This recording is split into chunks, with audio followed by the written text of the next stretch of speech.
Bueno, buenas tardes a todos, donde estén.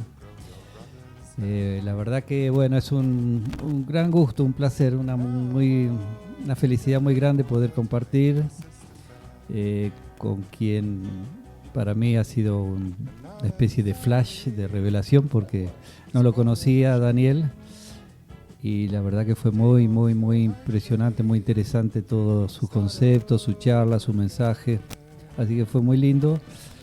Y hoy la idea es también acompañar y poder aprender un poco más, porque de su experiencia, de su conocimiento de vida, sabiduría, que lo ha llevado directamente a un estado de conciencia evidentemente muy alto.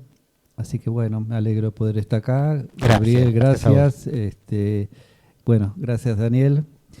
Y como sé, de acuerdo a lo que vos ayer pudiste transmitir, cómo es la mecánica digamos, de este compartir, eh, algo que, digamos, tiene que ver con lo que estamos viviendo.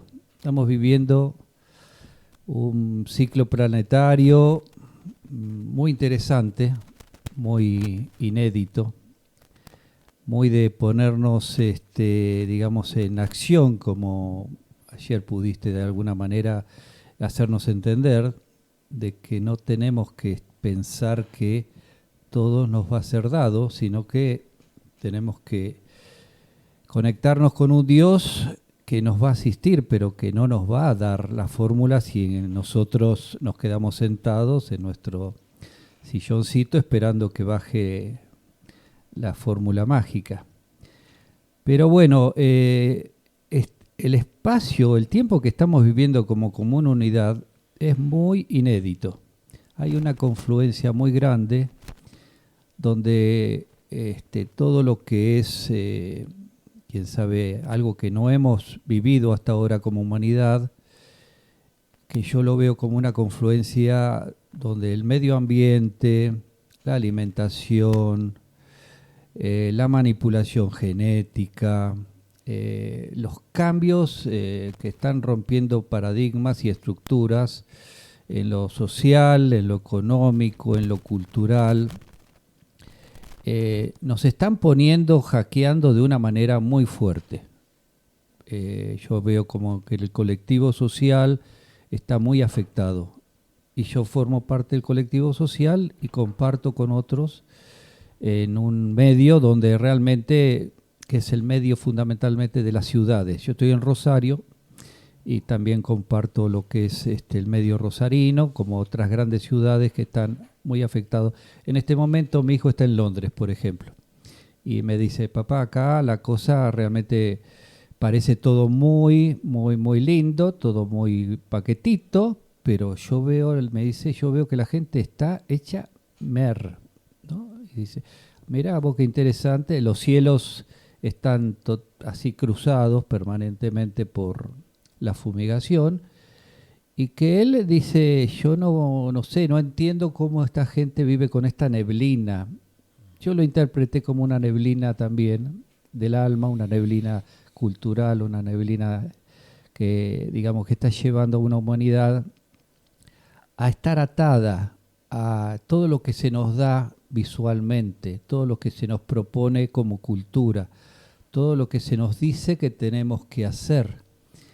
Y en ese despertar donde vos proponés y estás propalando un estado de conciencia, en ese despertar, ¿qué es lo que tenemos nosotros que para poder rescatarnos ante esa situación, poder conectarnos con el Supremo, con esa realidad que decir, bueno, en todo esto que estamos viviendo, que parece caótico, que se nos propone de pronto ser parte de una experiencia donde hasta lo tecnológico nos está llevando hasta decir, bueno, ¿qué somos? ¿Humanos o somos robots? ¿O nos estamos pareciendo o los robots se están pareciendo a nosotros y nosotros estamos sintiendo que nos dicen, bueno, usted lo único que tiene que hacer es pasar el código QR, usted tiene que apretar Enter, usted tiene que bajar esta aplicación. O sea, esas propuestas que teóricamente nos facilitan la vida, ¿qué conexión tienen con el divino? ¿Qué podemos ver en todo eso? La presencia del Supremo, la presencia del mensaje, la presencia de su acción en la tierra, de todo lo que nos vino a transmitir. ¿Hay una conexión entre todo eso y la espiritualidad? Es decir, todo lo que podemos, se manifiesta, podemos entender que también ahí el ser superior está presente. El ser superior está presente en todas las personas que le dan vida y creación a todo eso. Es decir, el error me parece está en querer buscar a Dios a través de esos medios cuando en realidad está dentro de uno. Y tenemos la oportunidad que a través de la aplicación, del QR y de tantas cosas que quieren facilitarnos la vida, se nos facilita, aunque no nos damos cuenta, expresar la divinidad que todos tenemos y llevamos, ¿no? Entonces, es lo que nos está faltando, ser nosotros, ser sinceros, ser el espíritu que somos, aprovechando esta oportunidad que nos da la vida de llegar al mundo con ese espíritu que en esencia debemos de manifestar.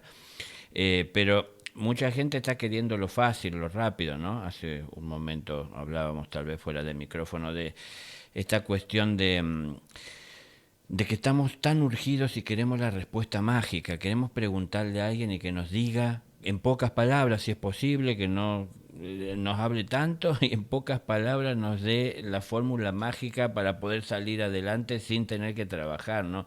Yo lo traduzco como ¿qué puedo hacer para tener un buen sueldo sin tener que forzarme? Una cosa así, ¿no? ¿Cómo puedo ganarme un lugar en el cielo sin tener que hacer mucho sacrificio? ¿Y cómo puedo yo encontrar ese lugar en el cielo donde pueda llevar todas las cosas que aquí valoro? Y voy juntando tantas cosas y pienso que todo ese cachivacherío tengo algún lugar donde lo podré guardar en el cielo y seguir conectando a través del recuerdo con todas esas cosas, ¿no? Porque, no sé, guardo la tacita que me dio mi bisabuela antes de partir y eso es algo que no me deja olvidarla y me quedo atado a los recuerdos, a las memorias y ya tengo una tacita más entre tantas cosas, la bicicleta de mi papá cuando repartía churros y tenía 8 años. Y bueno, ahí tengo un galpón lleno de cachivaches, pero... eh, y la vida por ahí la convertimos en esto, ¿no? Llevamos tantas cosas que en algún momento cuando tenemos que hacer algo que en el momento es crucial, es importante, es definitivo o definitorio, nos pesa todo esto, porque entramos a mirar qué pasa que no puedo salir adelante, que no sé, que el vehículo no avanza. Y bueno, que tengo cargado con tantas cosas que no está preparado para esto, ¿no? Entonces, hay que entender que todo nos va a dejar una enseñanza, todo tiene un sentido, de todo podemos aprender, pero todo depende del observador, o sea, no de las circunstancias en sí, de cómo uno la está viviendo.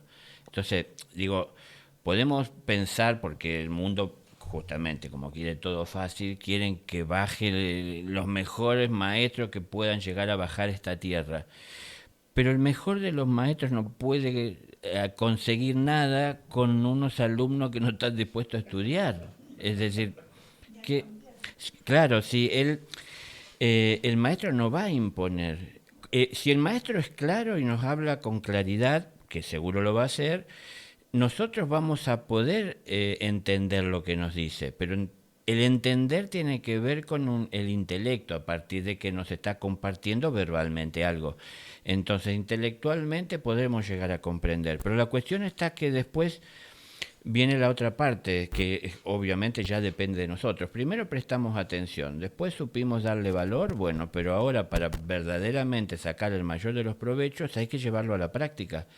Y ya el mayor de los provechos, no egoístamente de sacarle yo provecho a lo que tengo, sino de ver que sea un provecho para la sociedad de la que formo parte. Y para que sea provecho para toda la sociedad, tengo que invertirlo en la sociedad, es decir, volcarlo a los hechos. Por eso yo insisto que obviamente quien vino a dar ejemplos hace 2000 años puede que no haya sido apreciado por muchos como el que vino a dar ejemplos. Mucha gente piensa que vino él a mostrarse, y la gente adora al que vino a mostrarse y al que es. Pero no, vino a mostrarle, a ver, un maestro no baja a hacer exhibición de sus poderes, un maestro baja a mostrar o a llevar a la práctica lo que puede hacer, pero a la vez para que todos vean lo que deben hacer. Entonces, mucha gente alaban al Señor porque es sanador, porque hace milagro, porque carga con nuestra cruz, y siempre estamos agradecidos, pero no demostramos el agradecimiento a través de hechos, de actos. Entonces nos gusta como sociedad tener santos ahí, ¿no? San Francisco, la Madre Teresa y cuantos seres que han dedicado su vida al servicio. Y desde ahí, bueno, algo que también hablamos fuera del micrófono, se genera un estado emocional, ¿no? Me siento también y me conmueve cuando pienso en el Gandhi expresándose a través de eso que se volvió un movimiento muy fuerte, el de la no violencia. Cómo pudo sacar adelante una nación, cómo pudo expulsar o conseguir que se fueran los conquistadores, aquellos que no les daban la libertad de hacer desde sus entendimientos, de sus tradiciones, lo que ellos sentían correspondía, y tener la libertad de tomar decisiones.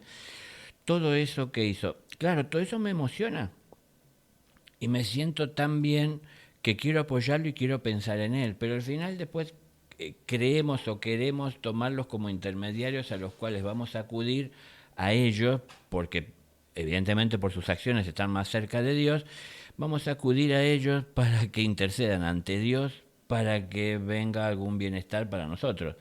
Entonces, a ver, me parecen cosas muy, muy chiquilinas, que haya un pueblo que le está pidiendo a Dios que interceda para que cambie la situación del país. Si la situación del país tiene la forma que tiene por las personas que lo integran y por las personas que eligen a quienes lo gobiernan, y entonces si no se ponen de acuerdo en cambiar las cosas, a ver, los gobiernos siempre deben ser el resultado de los exponentes más elevados de la sociedad, es decir, aquellos que de alguna manera han pasado por todas esas situaciones que puede el pueblo estar pasando, tener que pasar, y han podido superarla porque han encontrado una salida. Entonces, de alguna manera, tienen respuestas y soluciones que pueden implementar llevándola y poniéndola al alcance de todo un pueblo, estando en el lugar en el que deben estar de un gobierno.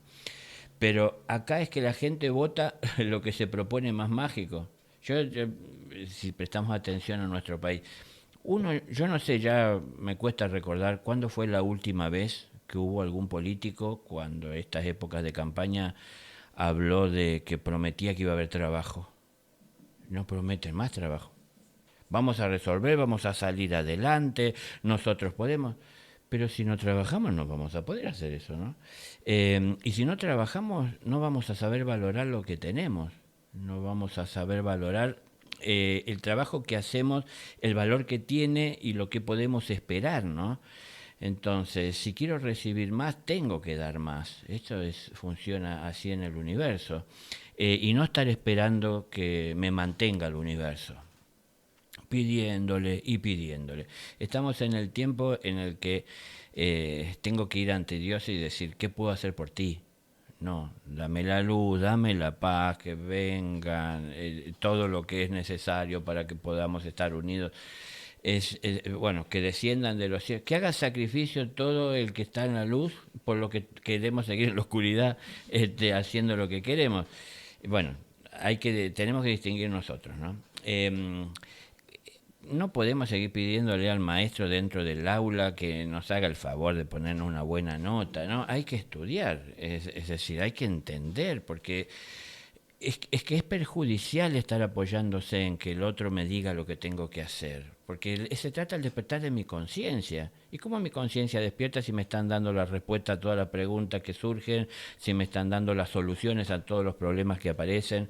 ¿Cómo desarrollo yo mi inteligencia? Porque la inteligencia la tenemos, pero se tiene que desarrollar. Y se desarrolla cuando sabemos utilizar los conocimientos que adquirimos en la vida de forma inteligente. Entonces, así la inteligencia se pone en funcionamiento y se va desarrollando. Y también depende de cómo lo enfocamos y hacia dónde. Entonces, ¿qué queremos conseguir?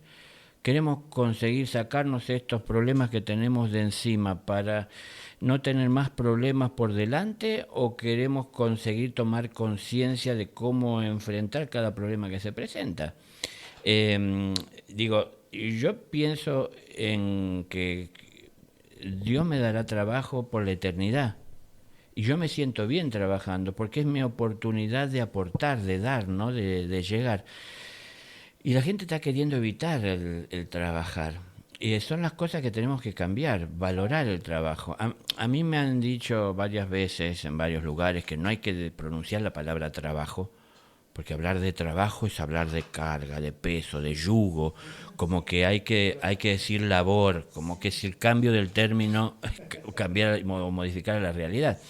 Pero, ¿qué diferencia hay entre la labor o el trabajo si no me gusta hacerlo?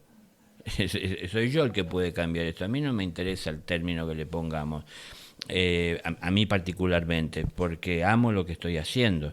Entonces, cuidado. Yo busco los problemas. Yo lo he dicho esto y algunas personas se asombran, pero yo busco los problemas porque tienen que ser resueltos. Si uno no los busca y si uno no los resuelve, siguen ahí presentes. Y no solo presentes como pueden estar en este momento. Con el tiempo se van complicando más, porque así son los problemas. No se quedan estancados, ¿no? Entonces persiguen al espíritu que tiene que recibir enseñanza de ellos. No importa, vida tras vida lo están persiguiendo, pero no es que lo están persiguiendo para acosarlo, lo están persiguiendo para poder revelarle la luz que llevan. Y la luz se revela cuando uno los mira con el fin de resolver, es decir, de entender cómo sacar adelante esa situación, ¿no? Entonces, rescatar la luz y disolver de alguna manera la oscuridad que representa el problema.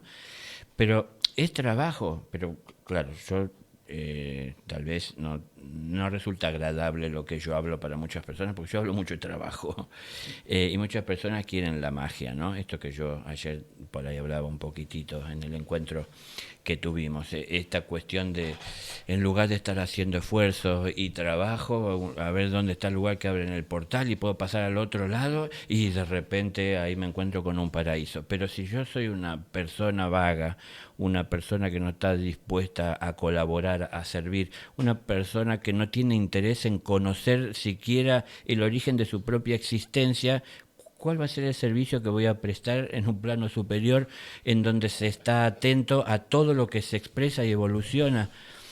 Entonces, ¿qué voy a hacer? No sé, alguien que piensa estar en el cielo siendo subsidiado por un gobierno celestial. Bueno, claro, yo si pienso en la eternidad, prefiero pensar en una eternidad en donde el amor gobierne mi vida y sea el que le impulsa, que en una eternidad de problemas sin resolver y que siguen surgiendo, porque surgen problemas nuevos, pero surgen problemas que se generan también a partir de problemas no resueltos en mi pasado. No son cosas distintas a lo que viví, sino que están relacionadas con esto, ¿no? Porque al no ir atendiéndolas, de ahí se desprenden otras cosas más. Y todo busca de llevarnos a que nos relacionemos, a que compartamos, a que trabajemos, a que nos unamos. Pero difícil que podamos trabajar en conjunto y de una manera unida si cada uno quiere imponer su forma de hacer las cosas, sus condiciones, tener sus exigencias, sus ingresos, ¿no? Es decir, primero antes de hacer vamos a ver qué tenemos, qué me espera. Tenemos, se sabe, en el buscador habla mucho de velos, ¿no? De donde se entiende que detrás de estos velos hay algo oculto o cosas ocultas. Pero antes de dar el paso de trasvasar estos velos, quiero saber qué hay, para ver si se justifica hacerlo. Pero justamente se trata de despertar de la conciencia, es decir, tengo que ir avanzando con precaución sobre lo que no conozco, porque eso es lógico, la prudencia, pero también a la vez la osadía. Es decir, hay, en los cielos se les conoce como las reglas doradas, y son tres, las del saber, el osar y el callar. Entonces uno tiene que saber para poder osar. Porque el que osa sin saber es en realidad alguien que chocará muchas veces contra paredes donde no encontrará puertas para pasar a otro lado.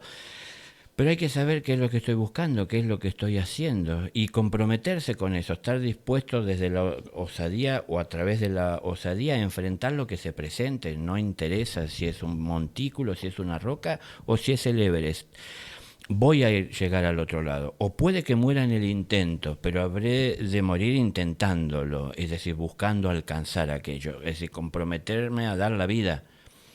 ¿Por qué si el maestro dio la vida, los demás piensan que será distinto, ¿no? Jesús dijo, si esto me hacen a mí, no esperéis menos vosotros. Sí. Eso que estás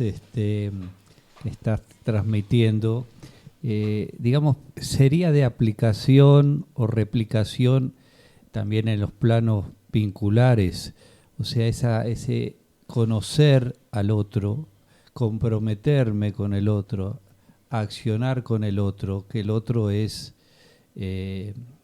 también, el otro es mi pareja, el otro es mi hijo, el otro es mi vecino, el otro es la sociedad. Todo eso, digamos, también forma parte de eso, de esa acción que tenemos que generar a partir de comprometernos y decir, bueno, si yo estoy en una relación, en un vínculo, ¿cómo tengo que trabajar? ¿Cómo tengo que, cómo decir, encararlo con prudencia, pero con responsabilidad? Y toda esa tarea, es decir, cómo las podemos llevar adelante hoy por hoy, si de pronto, bueno, también estamos con esa creencia de que nos subsidien, que nos asistan, que nos den la pastilla mágica y que nos resuelvan la vida, ¿no? O sea. Claro,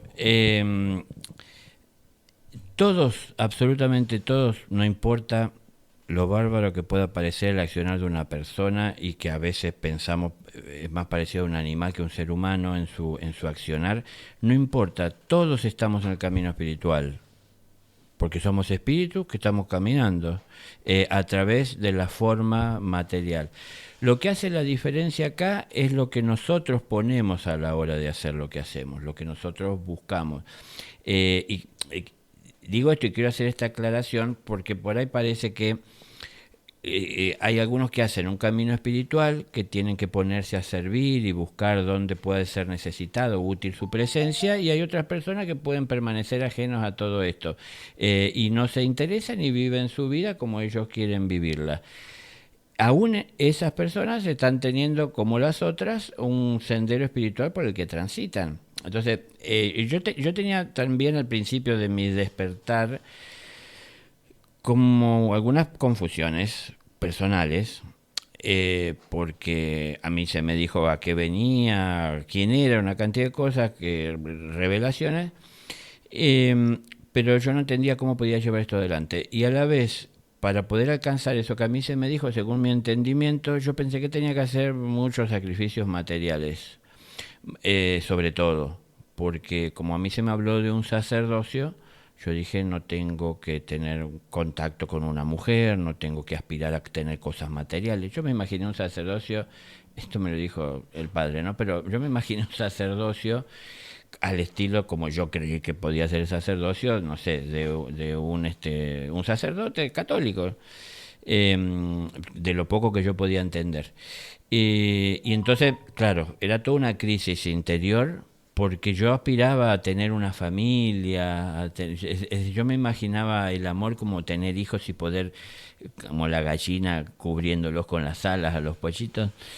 Bueno, como que todo eso se me derrumbaba, porque por mi entendimiento, en función de lo que se me había dicho. Pero lo que se me había dicho no se había dicho nada de eso, esa era una interpretación mía. Pero la cuestión es que en mí creó crisis. Y en medio de estas crisis que me generaban bastante malestar, hasta se volvieron en dolores físicos,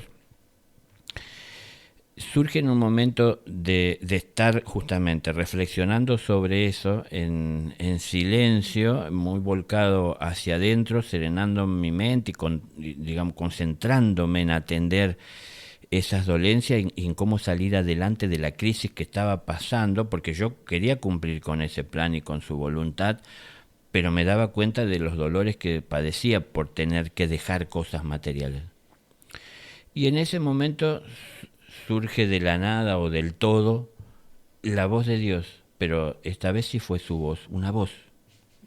Y él me dice, así textual, ¿no? La vida es el camino, y la vida vivida con amor es el camino que os conduce hacia mí. Entendí, no importa la decisión que tome, porque siempre estaré en la vida, en el camino. Lo que hace la diferencia si decido casarme o no, si decido crear una empresa o no, es poner amor en lo que estoy haciendo. Entonces, esto como fue muy esperanzador, no solo para mí, porque también esto yo lo pude llevar y ver y proyectar hacia la vida de los demás. Esto que me dijo y que yo escuché era para todos. Es decir, yo pude ver que era para todos, no importa lo que están haciendo, el trabajo, si por profesional o por falta de estudio, haciendo cosas que otros no quieren hacer o no pueden. No importaba, lo importante era poner amor a lo que estamos haciendo, ¿no? Y bueno, esto me trae en sí como respuesta a la pregunta que estabas haciendo, ¿no? La persona que está ahí buscando de salir adelante, caminando o viviendo su vida.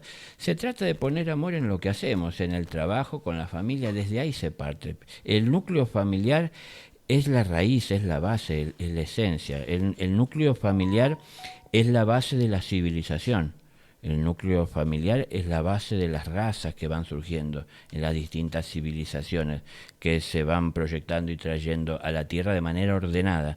No son cosas que surgen nada más que porque alguien creó el barco y pudo conectar dos continentes. Esto es algo que se van proyectando desde los cielos. Hay direcciones que se llaman en los cielos y son 3 departamentos, ¿no es cierto? Que uno maneja la civilización, otro la raza y otro las religiones. Porque no puede haber civilización ni raza dentro de las civilizaciones sin principios religiosos. Hay órdenes en los cielos. Entonces, todo eso lleva tiempo, porque sembrar es un trabajo, es un esfuerzo que lo hace aquel que sabe y conoce del plan. Pero luego también está en acompañar el desarrollo de todo aquello que se sembró. Entonces, todo eso lleva tiempo y todo eso que se sembró se puso también en manos para poder llevarlo adelante o que pueda concretarse de quienes tienen libre albedrío.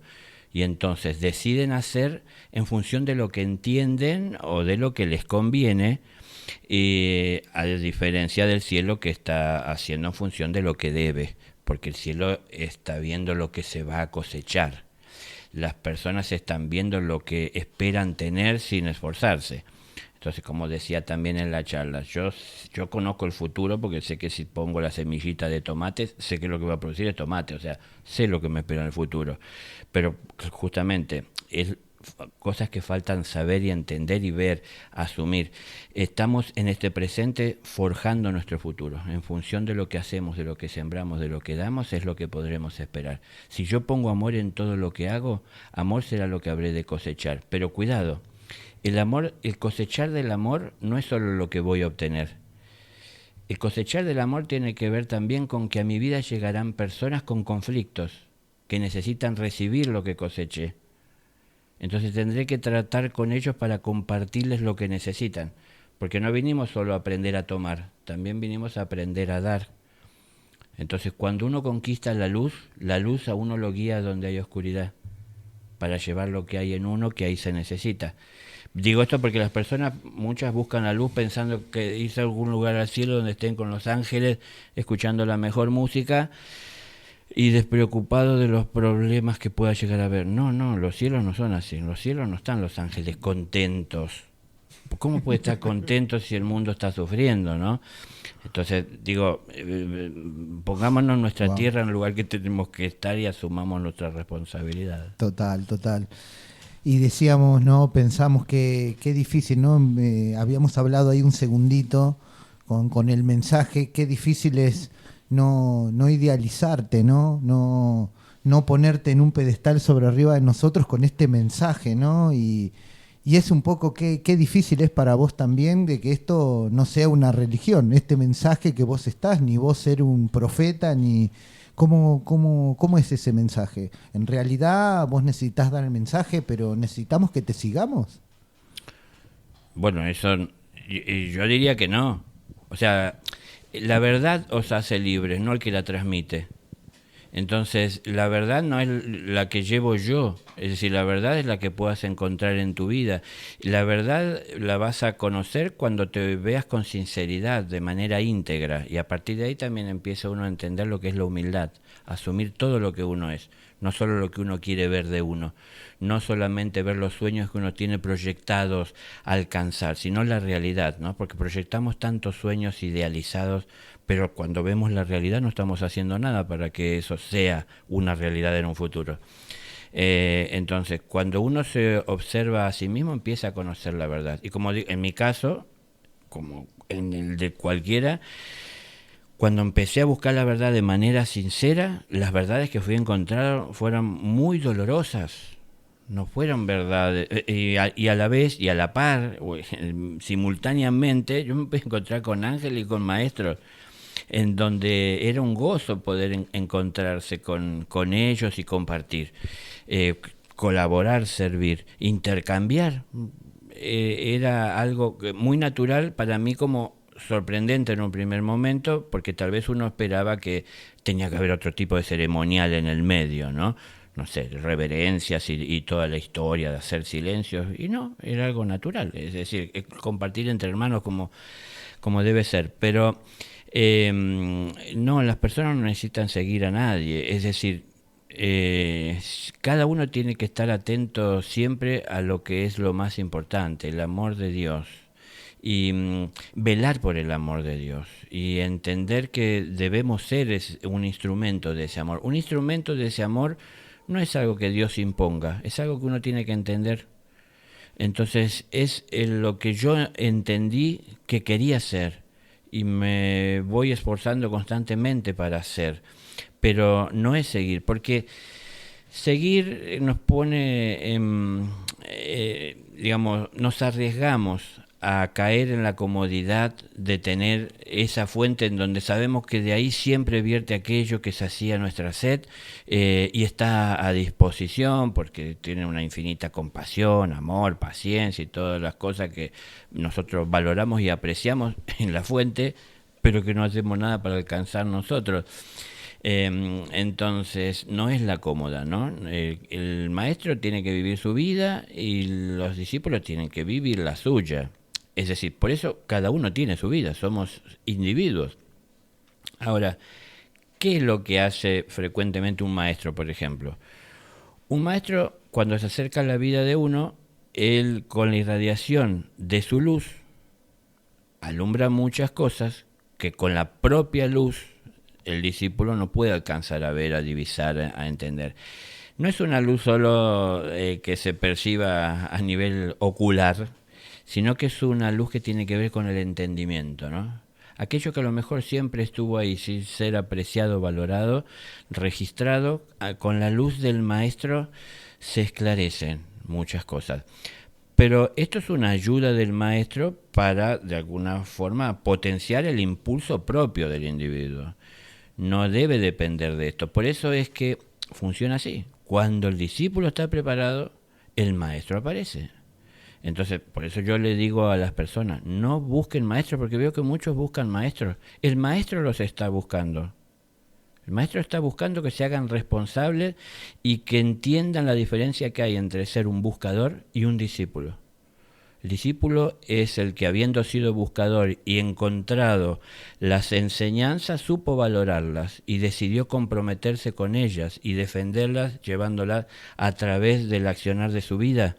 Entonces el maestro entiende que tiene sentido invertir en él, porque él está dando provecho a esto, y no solamente él en su desarrollo personal, sino que a través de sus acciones y volcarlas en sus acciones en la sociedad de la que forma parte, está ayudando al mundo para el que el maestro trabaja y sirve un plan. Entonces ese es el trabajo personal, pero en realidad, si yo les contara historias o fragmentos al menos de ellas, los maestros tienen discípulos. Los maestros no tienen necesidad de encarnar, salvo contadas excepciones y situaciones particulares en donde ningún discípulo puede encarnar lo que el maestro tiene que traer y manifestar en la tierra. Entonces aparece él. Pero normalmente los maestros se expresan a través de sus discípulos, cada uno con sus particularidades, con la pertenencia a sus rayos, con sus vocaciones, con sus desarrollos. Ellos van trayendo mensajes y enseñanzas. Pero el maestro los invoca a su presencia para formarlos. Ahí en lo que se denomina, y muchos habrán escuchado, como el ashram, ¿no? El lugar donde se reúnen. El ashram en el cielo es el corazón del maestro. No es un lugar físico común, ¿no? Una casita, sino que es el corazón. Entonces ahí los instruye. Cuando los instruye, él les transmite la enseñanza al corazón. Luego el discípulo tiene la tarea de llevar del corazón a su mente la enseñanza. ¿Para qué? Para darle una forma inteligente a aquello y para que pueda a través de la inteligencia llevarlo a los hechos y pueda también discernir de cómo compartir, cómo llevar, cómo administrar esto que se le confió. Entonces quiero decirles que aún en esos casos que hay discípulo, hay maestro y el discípulo reconoce al maestro y tiene algún grado de conciencia de esta realidad que está viviendo, porque muchas veces eso, y sobre todo al principio del discipulado, se vela para el humano. Él duerme, él está espiritualmente en ese contacto, pero no tiene el recuerdo de esto. ¿Por qué se vela? Porque su mente todavía no está controlada. Entonces, si él toma esto, puede pensar que es algo que él tiene y lo hace especial, que él puede hacer algo con esto, que puede sacar algún tipo de provecho que le cruza por su cabeza porque todavía no está controlada y los egos también la utilizan a la cabeza para buscar objetivos personales, porque así es el ego, yo. Entonces, si la mente la está utilizando el ego y la información que hay en la mente es una información que proviene de un amor universal, el ego no sabe ver más que los intereses personales. Si no está desarrollado, si no está ordenado y equilibrado, no evolucionado, entonces cuando vea lo universal, él va a querer extraer de eso lo personal. Entonces lo vuelca hacia así, y desde ahí saca intereses. Bueno, pero la cuestión está en que se le vela, en la medida que va evolucionando ya no se vela, se devela. ¿Por qué? Porque él puede tener ese control. Pero a lo que quiero llegar en sí es que puede pasar que en toda una vida, en una encarnación, ese discípulo tal vez estuvo con el maestro 2 veces. Pero porque no es un encuentro de amigos que se juntan a tomar algo y a contarse las cosas de la vida. Van a lo concreto, ¿no? Porque nosotros estamos muy como aferrados y dependientes de lo emocional, ¿no? Ay, nos encantaría poder llegar a abrazar y estar y quedarnos ahí, nos gusta toda esa parte. Pero no es algo práctico y necesario, y a la vez no es por una cuestión de que solo practicidad, sino que va desapareciendo de la vida de uno porque uno va canalizando las emociones que siente a través de un servicio y se siente satisfecho con ese servicio. Y uno se siente en paz y siente bienestar de estar cerca, de poder colaborar, de servir. Y estar cerca no es que precisamente cerca físicamente. Entonces quiero decirles esto, ¿por qué? Porque muchas personas a veces son confundidas por el propio ego y piensan que no se dan cuenta que es el mismo ego que les impulsa, que estar cerca de maestro, que tener un ashram, que estar en ese lugar no es en realidad algo indispensable, y piensan que eso es lo que les va a cambiar la vida, ¿no? Hubo un personaje que no estaba muy lejos de estos lugares que había creado un ashram enorme, y en alguna entrevista que le hacían a este personaje autodenominado maestro y que los demás que vivían en el ashram le decían maestro, él decía, aquí son todos iguales, decía en la entrevista, no hay diferencias entre ninguno. Y mientras hablaban diciendo que eran todos iguales, mostraban fragmentos de videos tomados dentro del ashram, todos vestidos de blanco, son todos iguales, trabajando la tierra, limpiando y aseando el baño, las cocinas y las cosas. Y en un momento muestran una parte en donde venía él caminando por una alfombra roja con una túnica anaranjada y se sube 4 escalones y se sienta en un trono todo dorado y todos los demás se sientan y se arrodillan a escucharlo. ¿Cómo no dijo que somos todos iguales? Digo, y esa cosa para mí fue muy evidente, está en YouTube. ¿Y no se dan cuenta de lo que están ahí? No, porque por la ceguera. Yo decía en el encuentro, si todos están ciegos y hay uno que dice veo, muchos van a decir, uy, hay uno que ve, vamos a acercarnos a él a ver si de esa manera la pasamos mejor. Y entonces, ¿cómo comprobamos si estamos ciegos? Si veo o no, o si lo que dice es verdad o no. Entonces la única manera de comprobarlo es salir de la ceguera, y la única manera de salir de la ceguera es abrir los ojos y ver las cosas como son. Acá volvemos entonces al origen. Asumir la realidad, no ver solo lo que quiero ver, ¿no? Ahora, si yo vivo pegado a un maestro, si yo vivo siguiendo a alguien que siento que es fuente, que siento que es luz, muchas veces pienso que eso no es necesario, porque constantemente nos está alimentando, nos nutre con su conocimiento, con su enseñanza, con su claridad. Pregunta que tenemos, podemos hacer y obtenemos respuesta, y eso nos trae una tranquilidad. Pero ¿quién se tranquiliza? La mente, que es la que se hace preguntas y quiere respuestas, y que la deja tranquila la respuesta.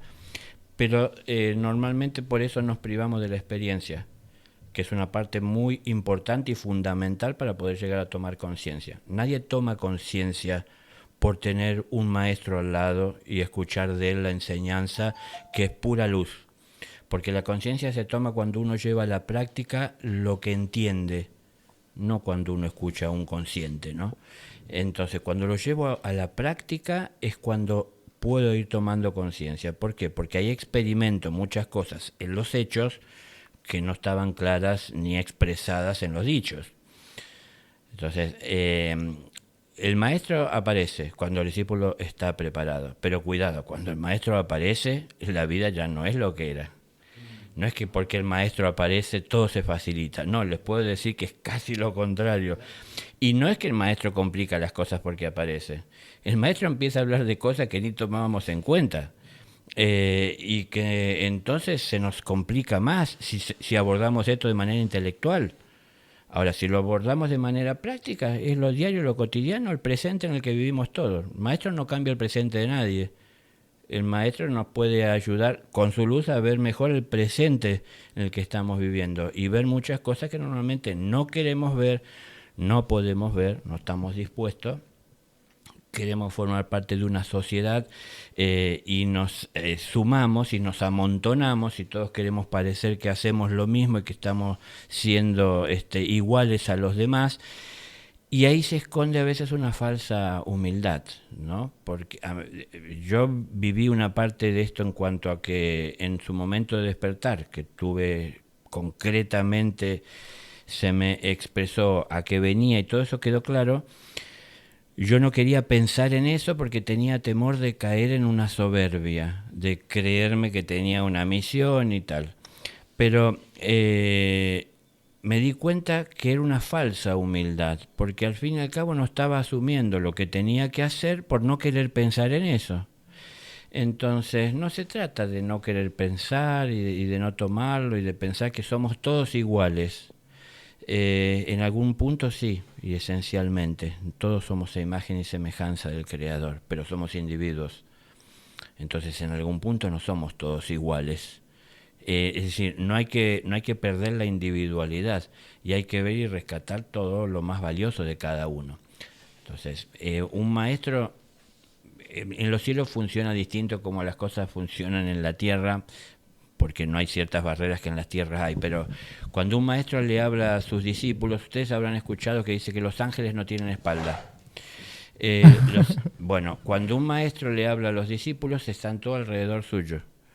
Cuando el maestro les habla a cada uno de ellos y todos lo ven de frente. Nadie le ve la espalda al maestro, porque el maestro está dirigiéndose a cada uno de manera particular, aunque sea uno el maestro, ¿no? Pero bueno, eso son las magias de los cielos. Y a cada uno se dirige en el idioma materno de cada uno de ellos. Es decir, porque tiene que llegar de manera que pueda llegar a ser entendido.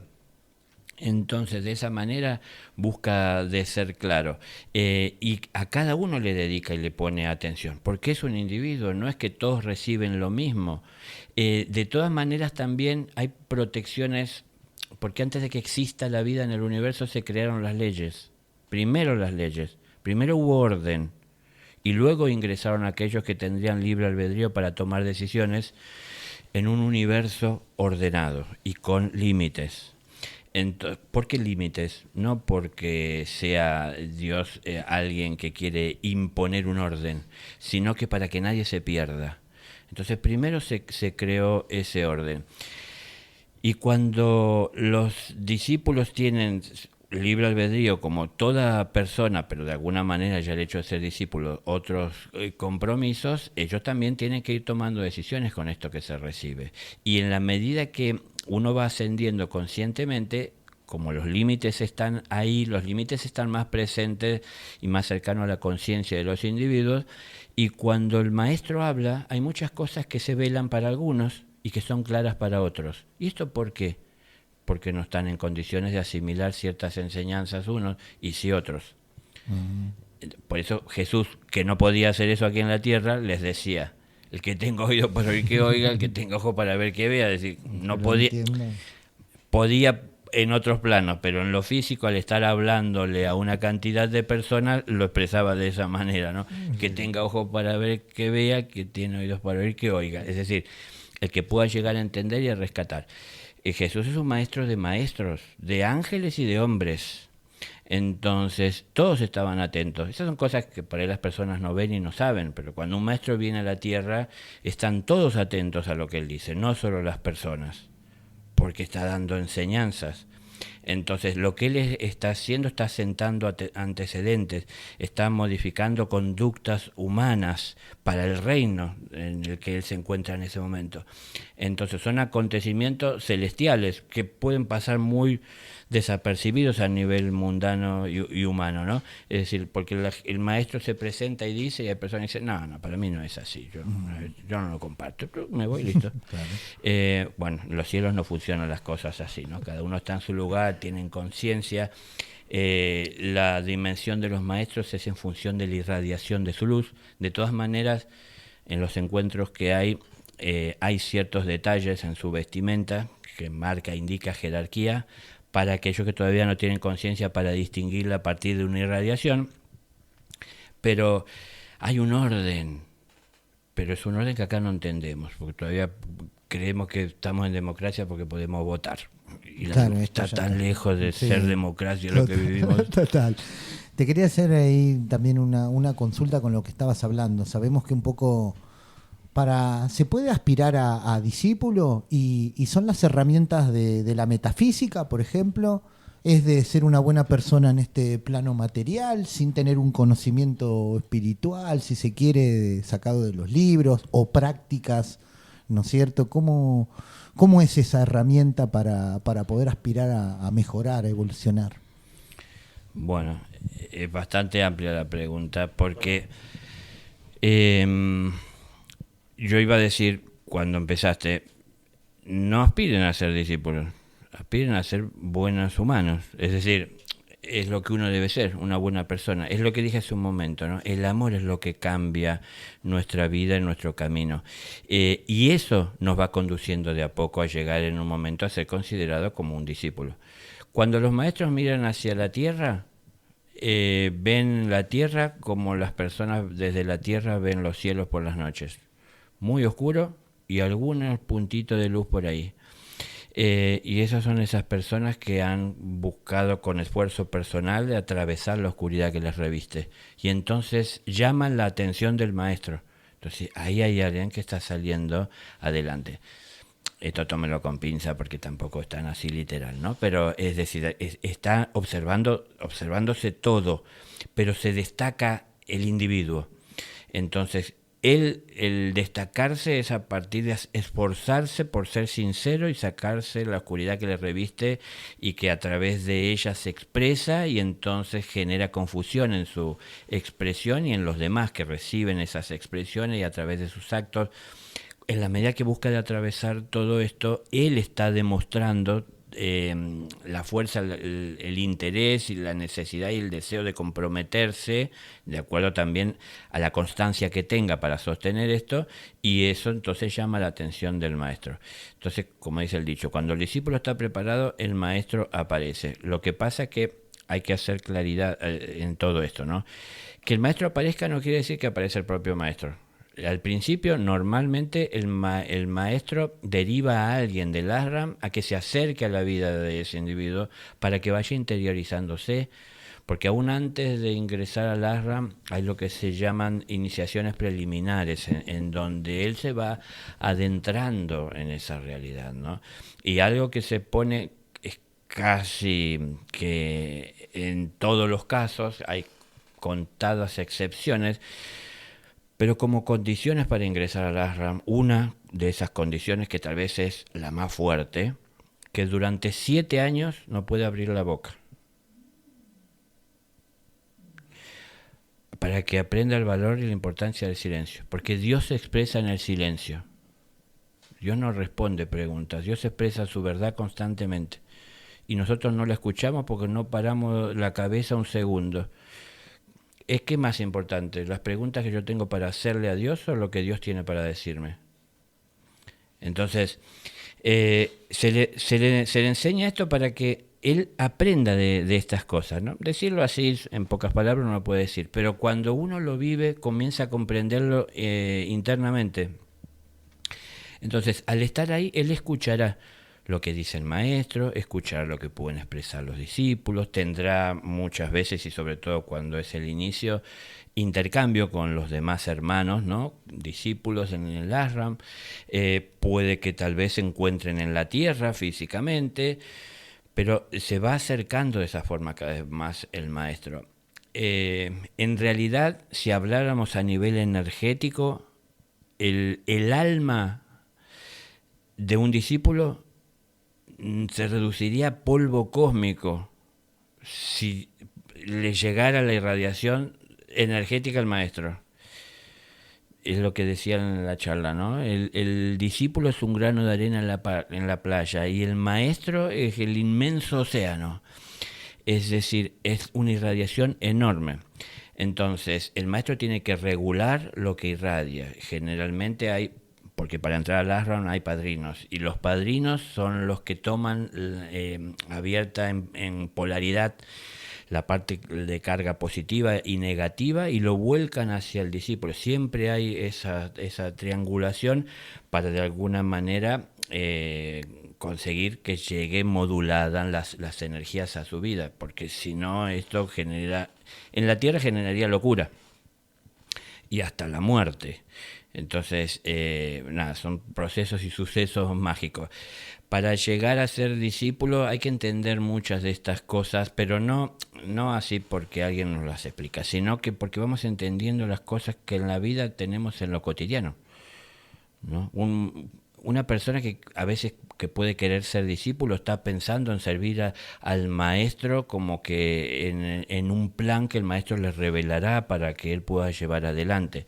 Y no se da cuenta que lo que el maestro está queriendo, que él en el trabajo, en la familia, en la calle, se comporte como una buena persona y comience de esa manera a servir al plan. Es decir, siendo un ser humano, ¿no? Y no casi una bestia o un ignorante que él se deja llevar por los impulsos de su baja persona o falta de evolución o emocionales o naturaleza descontrolada. Hay que poner control, hay que tener orden, ¿no? Entonces, muchos se dejan llevar por todo esto, van por la vida dejándose llevar por los vientos que soplan, no saben a dónde van, pero es tan lindo, ¿no? Yo digo, veo esa imagen y claro, uno dice un día hermoso en un lago, en un velero, el viento me lleva y estoy acostado ahí mirando el cielo. Es una belleza dejarse llevar. Sí, pero al final de la vida, ¿dónde voy? Porque los vientos van cambiando, ¿no? Me llevan de aquí para allá, doy vueltas. La sensación es hermosa de andar a la deriva. Pero bueno, si me dicen a la deriva, no está tan bueno esto. Entonces tengo que saber a dónde voy. Y si quiero saber a dónde voy, tengo que estar atento a qué es lo que necesito, a lo que debo hacer, a buscar un faro para que sea una referencia. Ojo, el faro nunca es el lugar de destino. El faro es una referencia en el camino para poder encontrar y llegar al destino. Porque si uno se va hacia el faro, encalla, está en una piedra. Es decir, uno tiene que seguir navegando, ¿no? Entonces, digo esto porque por ahí un maestro puede ser un faro, alguien que de alguna manera es una referencia, pero para que cada uno haga su camino. El maestro es un pastor que guía a las ovejas por su camino. Cada oveja tiene su camino. Y el pastor, ¿qué es lo que está haciendo con las ovejas? Las alimenta, las nutre, las lleva donde está la mejor pastura. Y la pastura es la palabra del pastor. Con esto nutre el pastor a las ovejas. Entonces, las ovejas tienen que reconocer al pastor para poder sacar el mayor provecho a la pastura. Pero también van aprendiendo de a poco, a través de esto, la convivencia entre ovejas. Porque hay muchos que quieren ser ovejas, pero piensan que pueden parecerlo poniéndose una piel, pero no abandonan sus actitudes de lobo. El lobo tiene esa naturaleza descontrolada y violenta a través de la cual quiere conseguir sus objetivos. La oveja es mansa, y la oveja mansa se ve desprotegida ante la agresividad de los lobos, y lo que le da fuerza a la oveja y le transmite seguridad es el número. Por eso busca conformar el rebaño. Entonces, nada, hay simbolismo sobre hechos concretos aún del reino animal, pero también la realidad del humano, ¿no? Es decir, es el trabajo personal que cada uno tiene que hacer para ir encontrando su lugar. Pero bueno, el ser discípulo es comprometerse con la verdad, y de esa manera uno se va acercando a ser. No importa llamar la atención de alguien o sacar un título, una tarjeta, soy discípulo de tal maestro de tercer grado. No, es decir, es lo que estoy haciendo, es pasar desapercibidos, desapercibidos no queriendo llamar la atención sobre uno, pero siempre dejando ver la buena obra, para que también a través de ese accionar, no queriendo llamar la atención sobre uno, sino sobre la acción, hay otros que vean ahí un ejemplo, el que sabe ver, que tiene ojos para ver, y lo tome y lo incorpore en su vida, ¿no? Daniel, en estas revelaciones, en esta maravillosa semblanza que estás haciendo, ¿qué podemos ver como esperanzador, ¿no? Como estamos en presencia o en un tiempo de la humanidad donde la humanidad está a la deriva, o está transitando un cambio, o está siendo parte de, digamos, una experiencia manipuladora, una experiencia perversa desde alguna mirada y desde una realidad, ¿no? También, porque no es simplemente una mirada. ¿Qué podemos entender como esperanzador en ese tránsito de la tormenta, donde sabemos que hay un faro, pero no lo vemos, está velado, está la oscuridad bajo miles de manifestaciones sutiles y explícitas, se nos pone por delante? ¿Cuánto tarea tenemos por delante como para poder rescatarnos y decir, mantener esa conciencia? Sí, el faro está allá, tenemos que poner el empeño, tenemos que poner la tarea, tenemos que hacer nuestro trabajo para poder salir y decir, bueno, es parte del proceso, parte del trabajo que tenemos que hacer. La asistencia va a estar, los ángeles y los maestros, que yo no idealizo al maestro, yo no estoy saliendo a la calle esperando encontrar a un hombre alto, rubio, con túnica, que me diga ahí está el maestro. Entonces, no es eso. O sea, yo puedo ver al maestro de pronto en un signo, en un símbolo, en algo hasta elemental. Hasta un perro me puede manifestar de alguna manera que me está diciendo algo, que es una maestría, una criatura, un abrazo, un saludo, una sonrisa. Son manifestaciones de maestros. Y entonces en esa cosa de más cotidiana, más coloquial, decía, acá estamos compartiendo un espacio de felicidad, o sea, de plenitud. O sea, wow, qué lindo, qué maravilla, cuánta maestría que hay acá. De todo eso, cómo podemos transmitir un mensaje esperanzador, que creo que todos lo necesitamos de alguna manera, ¿no? Porque la vibración es muy fuerte.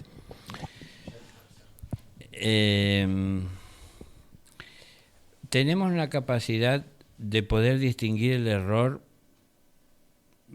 que es propia de aquellos que están en la luz. Es decir, el que está en la luz puede distinguir donde hay oscuridad y qué cosas no son claras o luminosas, ¿no? Nada más que esa capacidad que tenemos la usamos para criticar, en lugar de construir.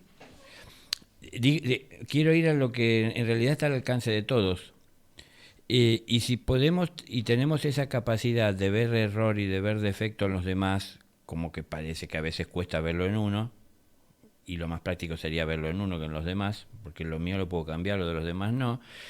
Pero entonces, si quiero ayudar a ese cambio, ¿no? Sé tú mismo siempre el mejor ejemplo de todo aquello que juzgues mal.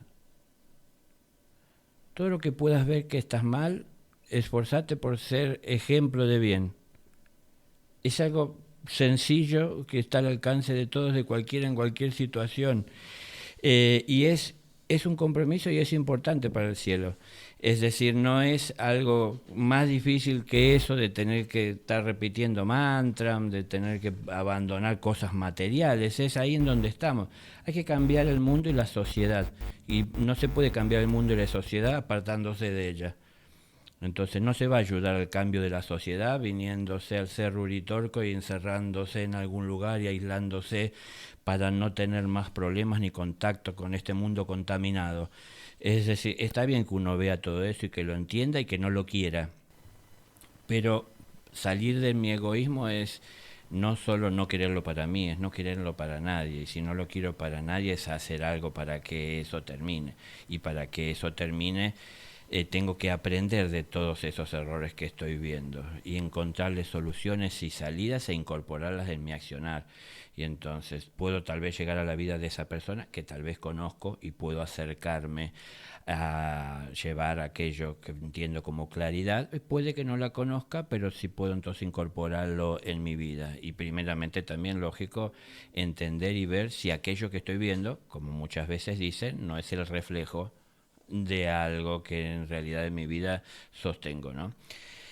Esto en lo cotidiano sería una fórmula al alcance de todos y no depende de ningún maestro, ni nos lleva a tener ningún título en particular, ni tiene importancia. En los cielos no es que hay escuelas. Jesús dijo, en la casa de mi padre muchas moradas hay. Sí, hay muchas moradas donde se instruyen, ¿no? En ese reino y en esa casa. Pero no es que hay títulos como si fuera una academia militar en donde el que entró hace 2 años va a estar ordenando al que recién entra. Sino que es una cuestión de un respeto hacia la conciencia. Y lo que se eleva y adquiere jerarquía en los cielos es el amor. Es el amor que adquiere jerarquía, no el ego, el individuo. Entonces se va jerarquizando el amor y ahí se distingue de su expansión y de su alcance. Y eso trayéndolo acá es de lo que estamos hablando, tratar de jerarquizar el amor a través de aportar soluciones. Digo esto porque esto está al alcance de todos. Después, algo que ayuda mucho es aprender a meditar, ¿no? La meditación es atención sin intención. Yo no tengo la intención de modificar nada de lo que atiendo. Lo que atiendo es lo que puedo percibir a través de mis sentidos y no tengo la intención de modificarlo. Yo intenté, me venía a veces aquí al cerro solo a quedarme y pasar noches, y digo, ahí voy a tener paz, voy a tener silencio, tranquilidad. Y cuando estaba ahí y ponía la posición sentado en silencio y cerraba los ojos, empezaba a molestarme el ruido del viento, la ramita que se movía, la hoja que caía, el agua, los pajaritos, el ruido que había. Me di cuenta que me llevaba por mis temores a no saber qué era ese ruido, entonces tenía miedo, que podía ser una serpiente. Y entonces me di cuenta que no podía hacer silencio, porque me invadían mis temores y el querer molesto con la naturaleza que se calle. Y entonces digo, no, tengo que aprender a escuchar todo, a percibir a través de cualquiera de los sentidos, y aún si estoy viendo, percibir, sentirlos, pero solamente observarlos con respeto, no querer modificarlos para que se amolden a mis necesidades. Entonces, si esto lo traducimos a que la meditación debe ser de esta manera, respetando todo lo que nuestros sentidos perciben, también se podrá entender que meditar no es precisamente irse a algún lugar tranquilo, silencioso, en donde cierro los ojos y asumo alguna postura que resulte cómoda para estar ahí el tiempo que dure, sino que es algo que tenemos que trasladar a lo cotidiano. Entonces es estar viendo lo que vemos, entender lo que vemos y poder respetar lo que vemos y ver si en esto que vemos podemos hacer algún aporte constructivo. Entonces, eso es algo que está al alcance de todos porque es la realidad de la vida de todos. Y ahí es donde tenemos que aportar. Y es una manera de servir al maestro, de servir al plan, de servir a Dios, ¿no? Total. Bueno, tenemos que cerrar porque ya viene el próximo programa. Agradecerte, Daniel, pero sí me gustaría resaltar esto. Estás en una fundación, Impulso de una Nueva Vida, ¿no es cierto? Ahí te pueden encontrar. Exactamente. Es www.impulsodeunannuevavida.org. Ahí Sí, está. ahí. Ahí pueden encontrar que... Información, Ajá. muchos videos, bueno, así entrevistas, hay notas, apartados, actividades, Excelente. agendas, y cosas con las que pueden, por ejemplo, pasadas a papel, las pueden bajar, imprimir, todo eso es gratuito, está ahí libre al alcance de Espectacular. cualquiera. Bueno, Juan Carlos, ahí para despedirte también. Gracias por estar aquí también y por hacer esta entrevista aquí conmigo. Así que, bueno, despedirte también.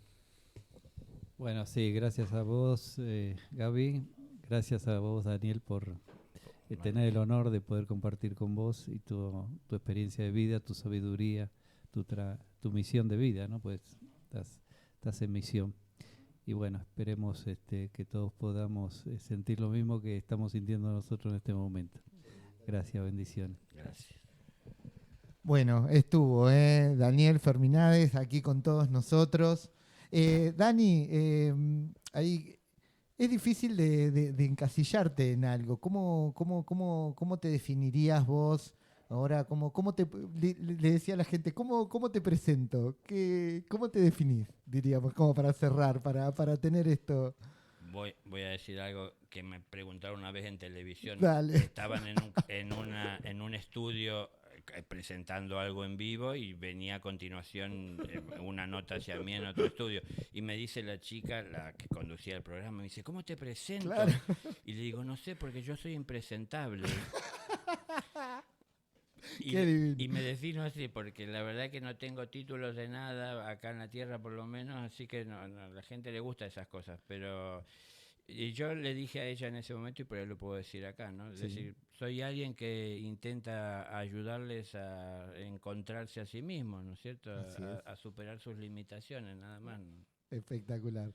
Bueno, ojalá que no sea la última oportunidad de poder estar en esta charla. Realmente nos has emocionado, nos has conmovido, ¿no? Con tus palabras, nos hace sentir esa energía que hacía tiempo que no encontraba también. Y que era una pregunta que quedaba también, si otra persona puede contagiar. En este caso sí, está comprobado de que tu presencia aquí en nosotros ha hecho esta situación, ¿no? Desde que te vi el viernes, también le pasó lo mismo a muchas personas que fueron ayer y hoy nos vuelve a pasar esta situación, así que sos un maestro de la vida, como decís vos, ¿no? Que estás aquí para poder ayudarnos y que podés contagiar tanto, ¿no? A otras personas. Realmente te agradezco de todo corazón, ¿eh? Todo este servicio que estás haciendo y de venir aquí a la radio 2 veces, ¿eh? Agradecido de Por todo favor. corazón. Gracias a vos y a todos ustedes por estar ahí atentos a mis Gracias, palabras. gracias, hermano. Bueno, nosotros que nos queda más que despedirnos, ¿no? De aquí del programa.